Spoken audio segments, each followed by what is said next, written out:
ములుగు జిల్లా గ్రంథాలయ వారోత్సవాల ముగింపు సభలో ఇందిరాగాంధీ జయంతిలో ఎన్హెచ్ ఫౌండేషన్ బీటీ రోడ్డు ప్రారంభోత్సవాల్లో పాల్గొన్న మంత్రి సీతక్క మాట్లాడుతూ పిల్లల భవిష్యత్తు దేశ భవిష్యత్తును పెంపొందించేదే గ్రంథాలయం నుంచి వచ్చే విజ్ఞానమని, రాష్ట్ర ప్రజల కోసం హామీ ఇచ్చిన అన్ని పథకాలను దిగ్విజయంగా కాంగ్రెస్ ప్రభుత్వం అమలు చేస్తుందని, ప్రతిపక్షాల గాలి మాటలు నమ్మవద్దని ఆమె హితవు పలికారు.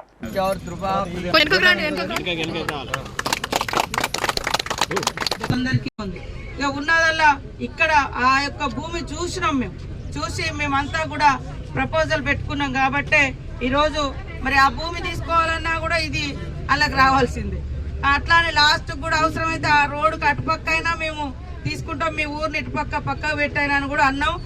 కాకపోతే కొంతమంది రకరకాలుగా ఏదో భయాన్ని సృష్టిస్తా డెవలప్ చేసుకోవచ్చు అనే ఉద్దేశంతో తప్ప మీకు అన్యాయం జరగదు. ఖచ్చితంగా మీకు అండగా ఉంటాం.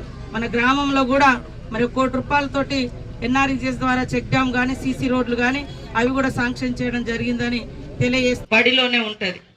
బడితో పాటు ఇలాంటి గ్రంథాలయాలను కూడా మనం అభివృద్ధి చేసుకోవడం మూలంగా మరి జ్ఞానవంతులు అవుతారు, చదువుకుంటారు, సమాజం తెలుస్తుంది. గ్రంథాలయం యొక్క అవసరాన్ని దృష్టిలో పెట్టుకొని ఇక్కడ పుస్తకాలు కానీ ఇక్కడ వాతావరణం కానీ మరి బాగు చేయడం కోసం ఈరోజు అంటే పాపం చదువుకోవడానికి వస్తుందని ఈ సందర్భంగా తెలియజేస్తూ ఖచ్చితంగా రాబోయే కాలంలో ఇంకా ఈ గ్రంథాలయాన్ని అద్భుతంగా అభివృద్ధి చేసుకుందాం.